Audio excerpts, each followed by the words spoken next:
और ये लोग बेटी बचाने वाली बात करेंगे, जिन्होंने सीता माँ का आज तक कोई भी सम्मान नहीं किया, जो कभी सीताराम नहीं बोलते, वो बेटी का सम्मान करेंगे। आज भी परिस्थिति सभापति महोदय वही है हमारे। जब प्रधानमंत्री जी ने हमारी महिला कुश्तीबाज कुश्ती लड़कियां जब आई थी तो उन्होंने उनका स्वागत किया था, सम्मान किया था, बड़ी प्रसन्नता हुई थी जब उनके साथ वो खा रहे थे। लेकिन तब दुख हुआ था जब उन्होंने उनके साथ अत्याचार हुआ था उन महिलाओं के साथ, तब उन्होंने मौन व्रत धारण करके रखा था।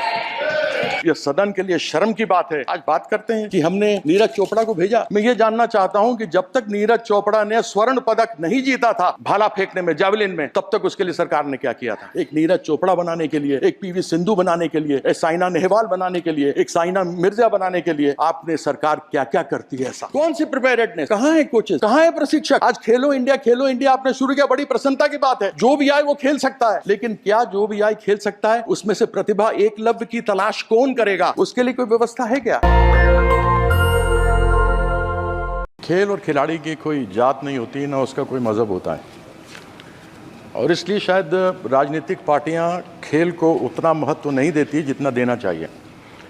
लेकिन मैं अपने मुख्यमंत्री का सहृदय धन्यवाद करना चाहूँगा, हमारे पश्चिम बंगाल के मुख्यमंत्री का, कि हर क्षेत्र से, कला, खेल, संगीत, सब क्षेत्र से आपको लोग व्यक्ति मिलेंगे इस संसद के अंदर जो अपने क्षेत्र की आवाज़ को उठा सकते होंगे। तो मैं अपनी ओर से अपने मुख्यमंत्री ममता बंदोपाध्याय जी का बहुत धन्यवाद करता हूं कि उन्होंने सभी क्षेत्र में से लोगों को पार्लियामेंट में बुलाकर उनको आवाज़ उठाने का अवसर दिया।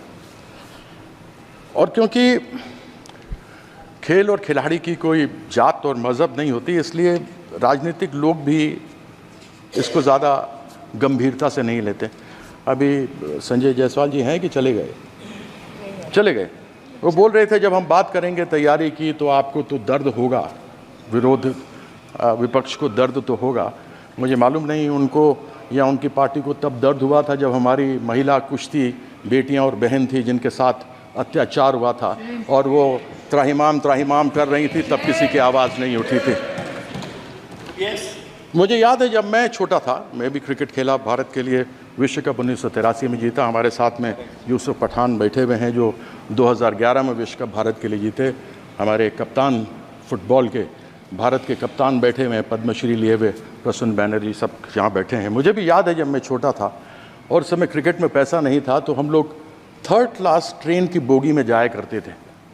टॉयलेट के सामने सामान टॉयलेट में पड़ा हुआ होता था और हम लोग बैठे रहते थे और जाते थे। और school games federation of India तो शायद अपना ही है, किरण रिजिजू जी आप तो मंत्री रहे हुए हैं, वही SGFI ले जाया करती थी हमें। आज भी परिस्थिति सभापति महोदय वही है हमारे एथलीट्स की, क्रिकेट की तो नहीं, लेकिन हमारे एथलीट्स की आज भी, हमारे जो खिलाड़ी हैं आज भी उनकी यही हालत है कि वह जनरल बक्सों में जब डिब्बों में जाते हैं, टॉयलेट के सामने बैठते हैं, टॉयलेट में उनका सामान होता है। जब वो जाते हैं खेलने तो ऊबड़ खाबड़ मैदानों पर खेलते हैं, खाने के लिए ढंग से मिलता नहीं, डॉर्मेट्री में रहते हैं, टॉयलेट के सामने खाना बनता है। और यह मैं नहीं कहता हूं, ये टेलीविजन पे एक बार नहीं अनेकों बार देखा गया है। हम बात करते हैं हमारी प्रिपेयर्डनेस क्या है। अरे अगर आपको ओलंपिक्स की तैयारी की बात करनी है तो आपको 2028 की अभी करनी चाहिए, न कि जब आपकी टीम चली गई हो। ओलंपिक्स की तैयारी, खेल, लोग समझते हैं खेल ऐसा ही है। जब से टेलीविजन पे ये खेल आना शुरू हुआ है और 30 कैमरों से क्रिकेट को अलग अलग एंगल से दिखाया जाता है, लोग मुझे सिखाने लग गए क्रिकेट कैसे खेला जाता है।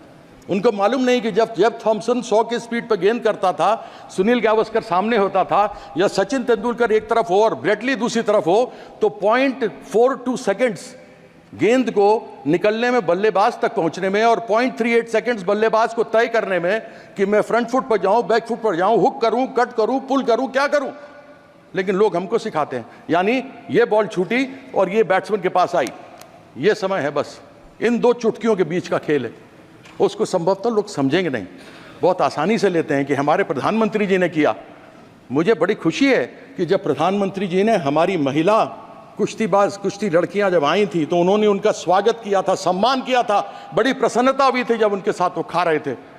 लेकिन तब दुख हुआ था जब उन्होंने उनके साथ अत्याचार हुआ था उन महिलाओं के साथ, तब उन्होंने मौन व्रत धारण करके रखा था। अगर अपनी महिलाओं को एक तरफ बोलते हैं बेटी बचाओ बेटी पढ़ाओ, अगर हम अपनी बेटियों को जो बाहर से स्वर्ण पदक लेकर आते हो, दूसरे पदक लेकर आते हो, अगर हम उनको नहीं अपनी तरफ से यह सदन के लिए शर्म की बात है कि यदि हम उनको अपनी तरफ से संरक्षण नहीं दे सकते तो बड़ी खेद की बात है। आज बात करते हैं कि हमने नीरज चोपड़ा को भेजा। मैं ये जानना चाहता हूं कि जब तक नीरज चोपड़ा ने स्वर्ण पदक नहीं जीता था भाला फेंकने में, जावलिन में, तब तक उसके लिए सरकार ने क्या किया था। अभिनव बिंद्रा जिसने पहला स्वर्ण पदक जीता शूटिंग के अंदर, उसके पहले शूटिंग के पहले जब किया था तो सरकार ने उसके लिए क्या किया था, या उसके एसोसिएशन फेडरेशन ने क्या किया था। मैं जानना चाहता हूं कर्नल मलेश्वरी जिसका नाम हटा दिया गया था टीम के ऊपर से, उस समय मैं पहली बार संसद 1999 बनकर इस पार्लियामेंट में आया था। 2002 या 2004 की दो की बात है जब उनको निकाल दिया गया था। जब वो वापस आई और उन्होंने उस समय कांस्य पदक जीता था तो बड़ी प्रसन्नता हुई थी। किसी ने नाम नहीं सुना था, उनको खूब अलग अलग उनको उपहार मिले थे। मैं ये जानना चाहता हूँ सरकार से कि ओलंपिक्स में, एशियन गेम्स में, वर्ल्ड चैंपियनशिप्स में भेजने से पहले आप उनके लिए क्या करते हैं। जीत के आने के बाद तो आप न जाने क्या क्या चीज़ उनको देते हैं जो मिलना भी चाहिए, लेकिन मैं ये जानना चाहता हूं कि एक अच्छा खिलाड़ी, एक अच्छा अभिनव बिंद्रा बनाने के लिए, एक नीरज चोपड़ा बनाने के लिए, एक पीवी सिंधु बनाने के लिए, एक साइना नेहवाल बनाने के लिए, एक साइना मिर्जा बनाने के लिए आपने सरकार क्या क्या करती है। ऐसा सरकार को यह जवाब देना चाहिए। कौन सी प्रिपेयर्डनेस। आज एक बार कोई व्यक्ति, कोई लड़का या लड़की, हमारे देश की बेटी या बेटा अच्छा करके बाहर से आता तो आप सब कुछ देने को तैयार हो जाते हैं, लेकिन कैसे वो अच्छा बनकर आगे बढ़े उसके लिए क्या करते हैं। साई में स्पोर्ट्स अथॉरिटी ऑफ इंडिया, भारतीय खेल प्राधिकरण, कहाँ है कोचेस, कहाँ है प्रशिक्षक। आज खेलो इंडिया आपने शुरू किया, बड़ी प्रसन्नता की बात है। जो भी आए वो खेल सकता है, लेकिन क्या जो भी आए खेल सकता है, उसमें से प्रतिभा एकलव्य की तलाश कौन करेगा। उसके लिए कोई व्यवस्था है क्या। उसकी व्यवस्था नहीं होती। उसकी व्यवस्था इसलिए नहीं होती क्योंकि यहाँ पर जितने जगह प्रशिक्षकों के, कोचेस के खाली पड़े हुए हैं, 70% से अधिक लोगों के जगह खाली पड़े हुए हैं प्रशिक्षकों के। मुझे याद है मैं नेशनल इंस्टीट्यूट ऑफ स्पोर्ट्स में जाता था। एक national institute of sports Patiala था जहाँ पर कोचेस तैयार किए जाते थे। ये राष्ट्रीय स्टेडियम, नेशनल स्टेडियम, इस नेशनल स्टेडियम के अंदर cricket, hockey, football, basketball, badminton सब खेल खेले जाते थे और सबके प्रशिक्षक होते थे। हम लोग को प्रशिक्षण मिलती थी, हम लोग वहाँ सीखते थे और सीखने के बाद आगे बढ़ करके खेलते थे। आज वो परिस्थिति कहाँ है। इसलिए क्योंकि इसका कोई भी अपना वो नहीं है। मैं अधिक बातों को न रखते हुए अपनी बात को यहाँ पर समाप्त करता हूँ।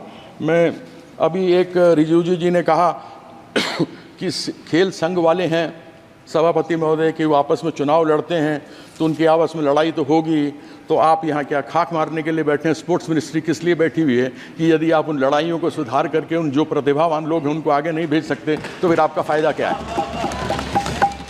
तो ऐसी बातें कहते हुए ज़रा आदमी को सोच लेना चाहिए। ये खेल याद रखिएगा, हर एक व्यक्ति में एक खिलाड़ी रहा है। बचपन से जब बड़े हुए हैं ना तो कोई ना कोई हमने खेल खेला है, चाहे गुल्ली डंडा खेला है, चाहे खो खो खेला है, चाहे हॉकी खेला है, हमने कोई ना कोई खेल खेला है। हम सबों के अंदर एक खिलाड़ी का दिल होता है और एक खिलाड़ी के दिल में ये बात होती है कि वो खिलाड़ी खेल और खेल की भावना को साथ में रखता है, जात और मजहब की बात नहीं करता। और ये लोग बेटी बचाने वाली बात करेंगे जिन्होंने सीता माँ का आज तक कोई भी सम्मान नहीं किया, जो कभी सीताराम नहीं बोलते, वो बेटी का सम्मान करेंगे, ऐसी अपेक्षा तो मैं इनसे रखता नहीं। तो मैं आशा करता हूँ कि इसी अगले सत्र में 2028 में ओलंपिक में क्या करेंगे उसकी तैयारी के बारे में यहाँ करके बताएंगे, तब मैं समझूंगा। हालांकि तब तक ये रहेंगे नहीं रहेंगे, दुनिया जानती है कि इनका हालत तो अभी साथ में देखें, लल्लन जी बैठे हुए साथ में, डिमांड कर दिया इन्होंने। वो जो नाम सब आ रहे हैं ना दुकान के बाहर लिखने का, डिमांड चालू कर दिया कि हटा उसको। तो मैं एक बार पुनः धन्यवाद करता हूँ, आपने मुझे अवसर दिया, बहुत बहुत धन्यवाद। नेशनल दस्तक की आपसे गुजारिश है कि अगर इसको बचाना चाहते हैं तो नेशनल दस्तक को सब्सक्राइब करने के लिए रेड कलर के सब्सक्राइब बटन को दबाएं, फिर बेल आइकन की घंटी दबाएं। नेशनल दस्तक को बचाने के लिए बहुत जरूरी है कि हर खबर को शेयर करें, लाइक करें, कमेंट जरूर करें।